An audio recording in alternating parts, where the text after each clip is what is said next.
Seigneur soit avec vous. Et avec votre esprit. Annonce de la bonne nouvelle de Jésus-Christ selon saint Matthieu. Gloire à toi, Seigneur. En ce temps-là, la mère de Jacques et de Jean, fils de Zébédée, s'approcha de Jésus avec ses fils Jacques et Jean, et elle se prosterna pour lui faire une demande. Jésus lui dit, « Que veux-tu » Elle répondit, « Ordonne que mes deux fils que voici siègent l'un à ta droite et l'autre à ta gauche dans ton royaume. » Jésus répondit, « Vous ne savez pas ce que vous demandez. Pouvez-vous boire la coupe que je vais boire ?» Ils lui disent, « Nous le pouvons. » Il leur dit, « Ma coupe, vous la boirez. Quant à siéger à ma droite et à ma gauche, ce n'est pas à moi de l'accorder. Il y en a ceux pour qui cela est préparé par mon Père. » Les 10 autres qui avaient entendu s'indignèrent contre les deux frères. Jésus les appela et dit, « Vous le savez, les chefs des nations les commandent en maître, et les grands font sentir leur pouvoir. Parmi vous, il ne devrait pas en être ainsi. Celui qui veut devenir grand parmi vous sera votre serviteur, et celui qui veut être parmi vous le premier sera votre esclave. Ainsi, le Fils de l'homme n'est pas venu pour être servi, mais pour servir, et donner sa vie en rançon pour la multitude. » Acclamons la parole de Dieu. Louange à toi, Seigneur Jésus.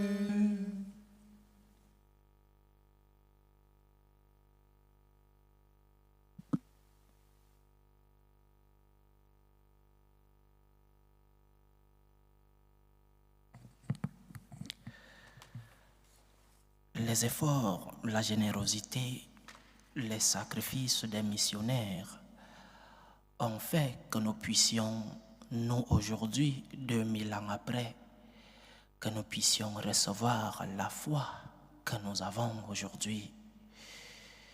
Même si aucune œuvre humaine n'est parfaite, ces missionnaires ont commis beaucoup de fautes, c'est vrai. Il y a des débats dans les pays des missions, les pays d'Amérique latine, les pays d'Afrique, sur les fautes commises par les premiers missionnaires. C'étaient des personnes humaines. Ils ont commis beaucoup de fautes, comme nous tous. Ils ont payé le prix de leur vie pour transmettre le message du salut qu'ils ont reçu du Seigneur. Sans cette œuvre missionnaire, la foi catholique ne se serait pas répandue dans tout le monde.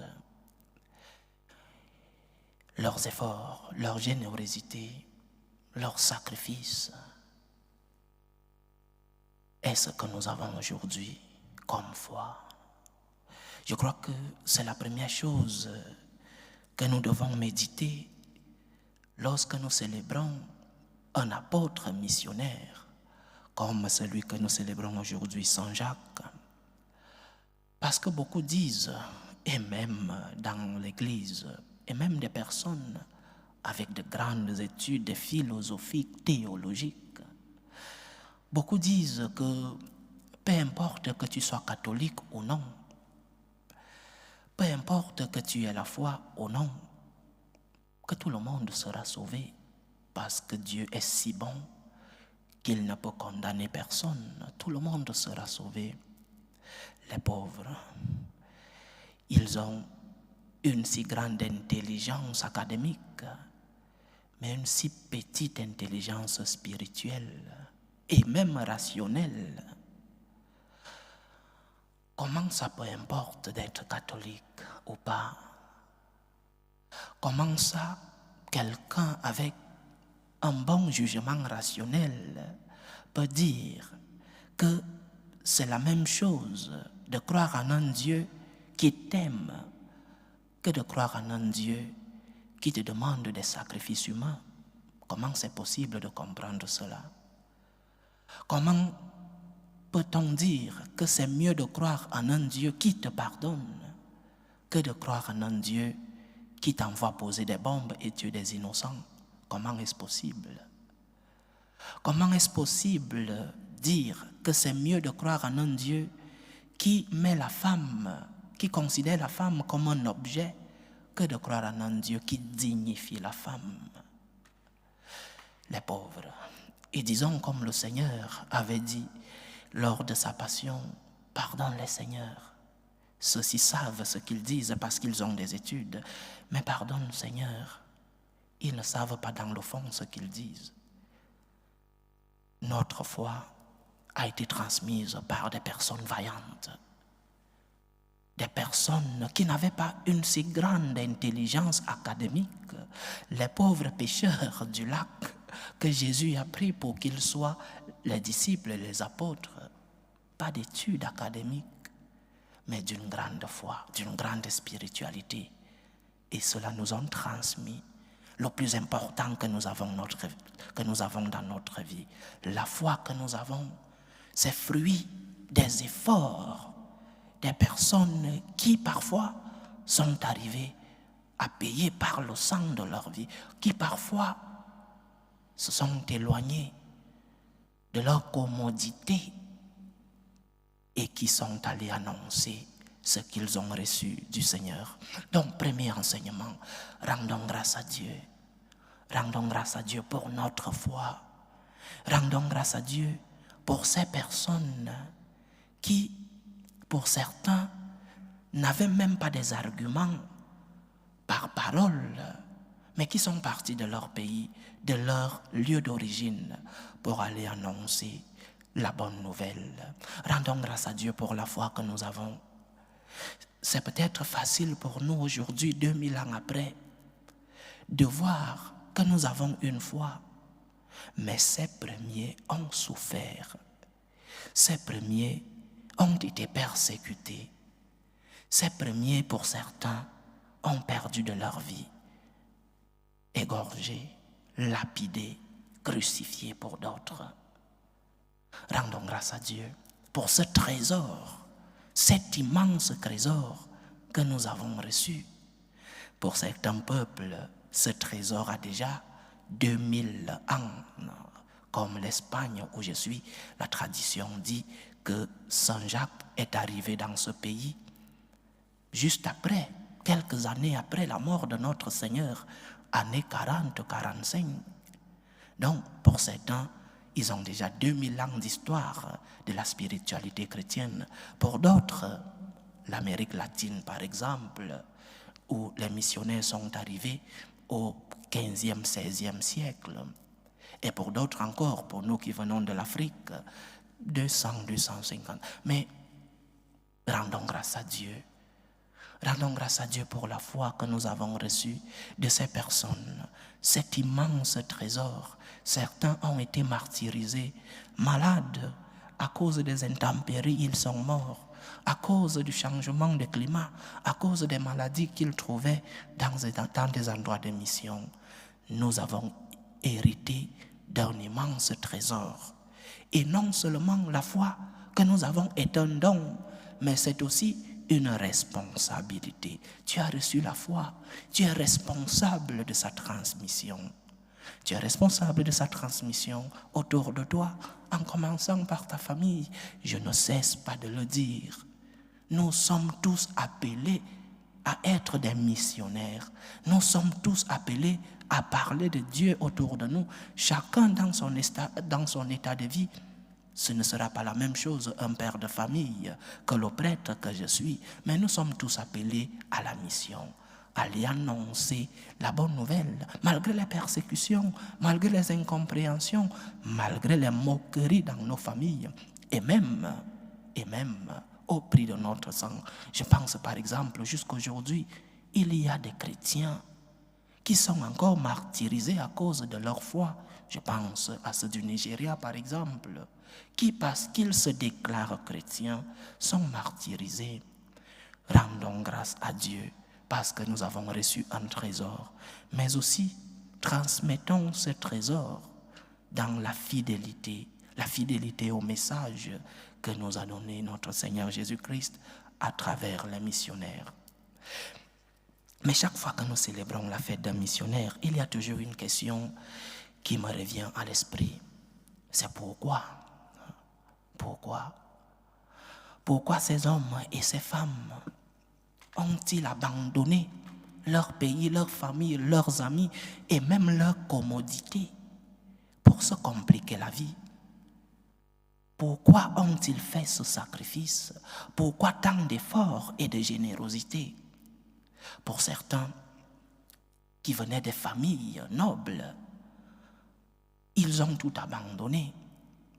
Certains autres, au prix de la division dans leur famille, ils sont partis en mission. Mais pourquoi? Pour deux raisons essentielles. Deux raisons, mais qui peuvent se résumer en une seule. Par amour. Par amour. Par amour pour Dieu. Dieu en premier. Ils étaient conscients que le plus important dans leur vie, c'était d'aimer Dieu. Ils étaient conscients que mettre Dieu à la première place de leur vie impliquait aussi aller annoncer cette parole de Dieu par amour pour Dieu. Par amour pour Dieu, ils ont abandonné leur commodité. Par amour pour Dieu, ils ont versé de leur sang. Par amour pour Dieu, ils ont affronté les intempéries de la vie. Par amour pour Dieu.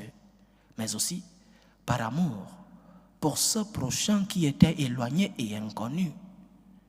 Ceux-ci avaient déjà expérimenté l'amour de Dieu. Et lorsque tu as expérimenté l'amour de Dieu, la première chose à faire, c'est de ne pas le garder pour toi seul. La première chose à faire, c'est de vouloir transmettre et partager l'expérience de l'amour de Dieu que tu as reçu. Les premiers missionnaires avaient le cœur plein d'amour parce que le Seigneur a rempli leur cœur d'amour et ils ne pouvaient faire autre chose que d'aller partager cette plénitude de l'amour qu'ils avaient dans leur cœur. Ils aimaient Dieu, ils aimaient aussi ce prochain qui était éloigné et inconnu. Mais ils avaient un objectif, aller partager cette joie, aller partager l'expérience de l'amour de Dieu qu'ils avaient dans leur cœur. Ils sont arrivés, Saint Jacques par exemple, est arrivé dans ce fameux Finistère, la fin du monde à cette époque-là, où on considérait l'Espagne comme la fin du monde. Ils sont arrivés jusqu'aux extrémités du monde connu à cette époque-là, parce qu'ils aimaient Dieu et parce qu'ils aimaient ce prochain éloigné et inconnu. Quel est l'enseignement pour nous? Dieu en premier lieu dans ta vie. Que rien ne soit supérieur à Dieu dans ta vie. Que rien n'occupe la place de Dieu dans ton cœur. Ta famille, ton travail, les biens que tu as, tes enfants, tes amis, ta patrie ne peuvent pas être supérieurs à ce que Dieu est dans ta vie. Dieu a la première place dans ta vie. Et le reste viendra.